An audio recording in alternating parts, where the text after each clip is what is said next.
আপনার ছেলে বিদেশে চলে গেল, বিদেশে যাওয়ার পর তার যদি 3টা চিন্তা না থাকে, তার মধ্যে 3টা কথা থাকতে হবে তার ব্রেনে। কেন এখানে আসলাম, কি করতে হবে, আর এখান থেকে পরবর্তীতে কোথায় যাব। বলেন তো দেখি, এই 3টা চিন্তা নিয়ে যদি কেউ বিদেশে যায়, সে কখনো কি হবে না, বিফল হবে না। তার পাওনা ঠিক থাকবে, তার চিন্তা তার ভাবনা ঠিক থাকবে। একটা মোমেন যদি চিন্তা করে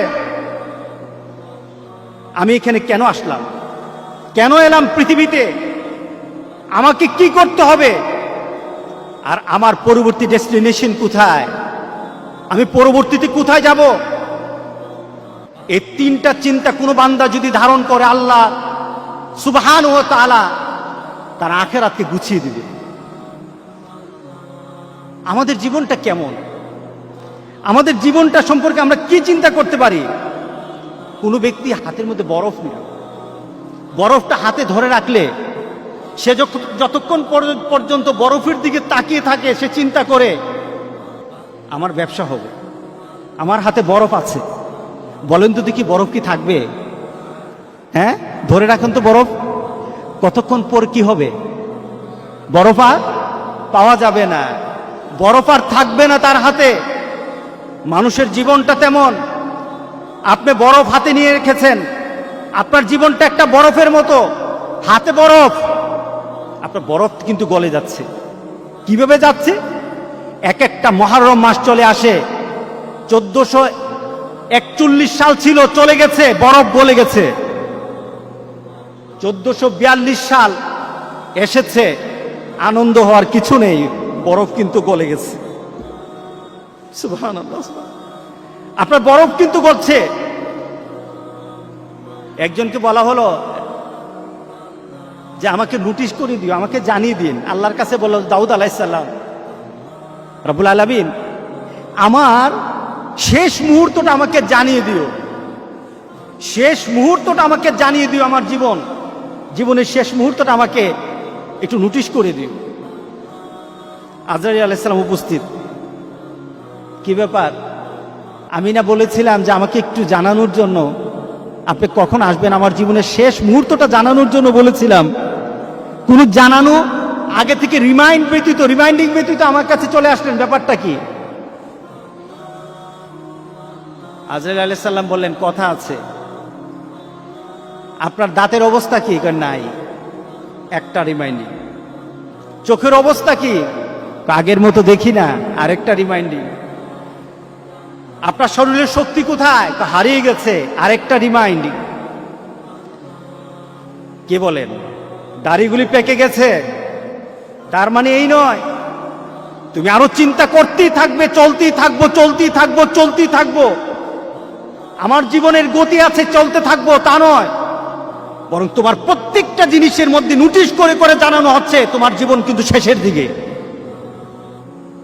এটাই তো আমাদের বৎসর গণনা, এটাই তো আমাদের জীবনের গণনা, এটাই তো আমার নতুন বৎসর আমাকে এই সংবাদ দেয়। এই নতুন বৎসর হয়তো তোমার জন্য আরেকটা বৎসরের সুসংবাদ নিয়ে আসবে, অথবা তোমার এই বৎসরটাই শেষ বৎসর। তোমার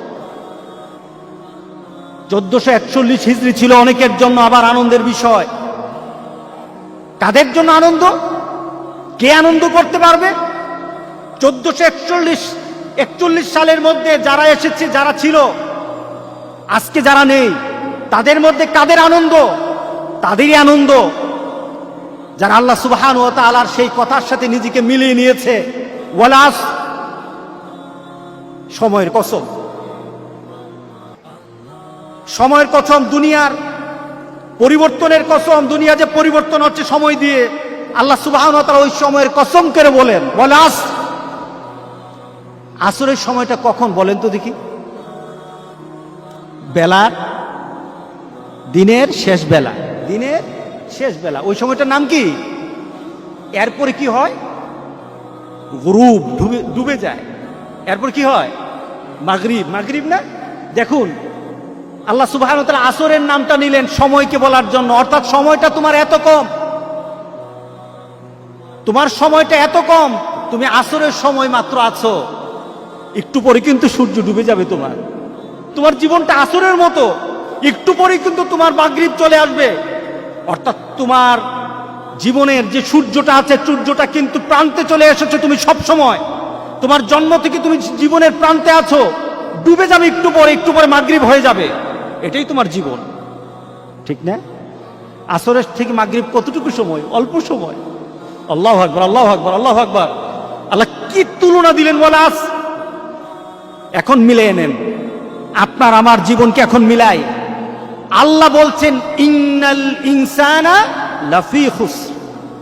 প্রত্যেকটি মানুষ, প্রত্যেকটি মানব, ইনসান বলা হয়েছে, হিউম্যান কাইন্ড, প্রত্যেকটি মানুষ আল্লাহ বলছেন ক্ষতিগ্রস্ত, সবাই ক্ষতির মধ্যে আছে। আমরা ক্ষতিতে আছি কিনা বলেন? গত বছর 1441 সাল যখন আসে, আপনার দেহের মধ্যে কিন্তু একটু শক্তি ছিল, ভালো অবস্থা ছিল।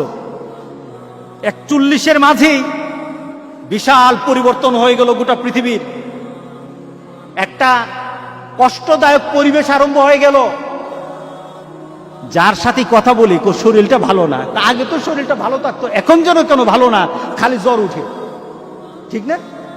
আগে তো এত কাশ দিতাম না, এখন খালি কাশি দিলেই মনে করে যে আমার জীবনের অবস্থা এদিক ওদিক হয়ে গেছে। কথা ঠিক আছে কি না? তার মানে কি, আপনি 1441 সাল থেকে এখন আপনি এমন জীবনে চলে আসছেন, আপনি নিজেকে প্রশ্ন করে বলতেছেন আমি ক্ষতিগ্রস্তের মধ্যে, আমার দেহ নষ্ট হয়ে যাচ্ছে, আমার দেহের পরিবর্তন চলে আসতেছে, আমি দুর্বল হয়ে যাচ্ছি, আমার চিন্তা চেতনায় দুর্বল হচ্ছি, আমার ভাবনাতে দুর্বল হচ্ছি, আমি আমলে দুর্বল হয়ে যাচ্ছি। আগের মানুষগুলির আমল শুনলে চোখে পানি চলে আসে, আমি করতে পারছি না, আমি ক্ষতিগ্রস্ত। কে বলেছেন? আল্লাহ সুবহানাহু ওয়া তাআলা বলেছেন ইন্নাল ইনসানা লাফি খুসর। পড়েন, ইন্নাল ইনসানা লাফি খুসর। আল্লাহ বলেন না, আমার কিছু কিছু বান্দাকে আমি কিন্তু ক্ষতির মধ্যে ফেলে দেব না। আমরা কি পড়তে চাই বলেন তো দেখি? আমরা কি পড়তে চাই যে আল্লাহ বলেছেন আমার কিছু বান্দাকে, তার জীবন, তার যৌবন, তার জীবনের সকল কর্ম, তার আখিরাতকে আমি ক্ষতিগ্রস্তের মধ্যে ফেলে দেব না? আল্লাহু আকবার বলি। আমি তাকে ক্ষতি করব না, দুনিয়া তো ক্ষতি করব না, আখিরাত তো তার ক্ষতি হবে না। ইল্লাল্লাযীনা আমানু ওয়া আমিলুস সালিহাত। মিলিয়ে নেন, ঈমান, যার ঈমান আছে। কি আছে বলেন? আমাদের ঈমান আছে কিনা বলেন? আছে, আলহামদুলিল্লাহ। ঈমানটা কেমন? রাসূল সাল্লাল্লাহু আলাইহি সাল্লামের ঈমানের ব্যাপারে বললেন এমন একটা সময় আমার উম্মতরা পড়ে যাবে, আমার উম্মতরা এমন একটা সময় পড়ে যাবে, তখন হাতের মধ্যে জ্বলন্ত আগুন রাখা, জ্বলন্ত কয়লার আগুন রাখা সহজ হবে, কিন্তু আমার উম্মতগুলির ঈমান বাঁচানো তত কঠিন হয়ে যাবে। এটা সহজ, কিন্তু ঈমান বাঁচানো কঠিন। কে বলেন ঠিক আছে কিনা বলেন? আহা, নতুন ঘটনা, নতুন কথা। আমরা আমাদের বন্ধু বাঁচতে পারি না, আমরা আমাদের ভালোবাসা কিসের সাথে রাখবো সেটা আমরা ভাবতে পারি না। আমরা কিছু ঘটনা শুনলে আমাদের মধ্যে চেতনা সৃষ্টি হয় না। মনে করি আমার জায়গায় আমি আছি, অন্যের জায়গায় অন্য থাকবে। কঠিন, হাতে জ্বলন্ত কয়লা রাখা কঠিন, সহজ হবে। রাসূল বলেছেন ঈমান বাঁচানো কঠিন। আর এটার সময় এখন গোটা পৃথিবীতে এখন মুমিনের ঈমান নিয়ে খেলা হচ্ছে। মুমিনের ঈমানের অবস্থা নিয়ে এখন তারা তামাশা করতেছে গোটা পৃথিবী।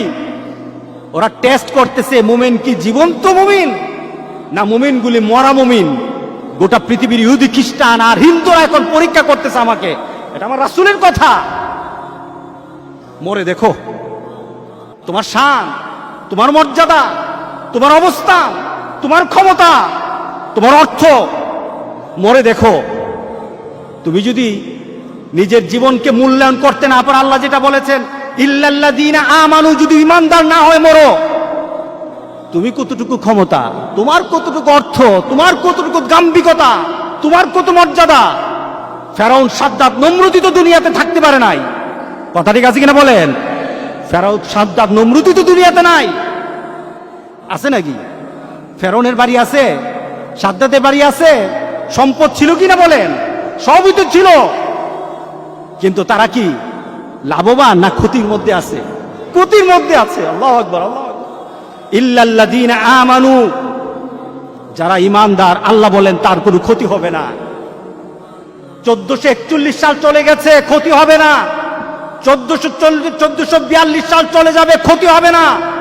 1443 সালে সে থাকলে থাকুক, আমার ফয়সালা, আল্লাহর ফয়সালা।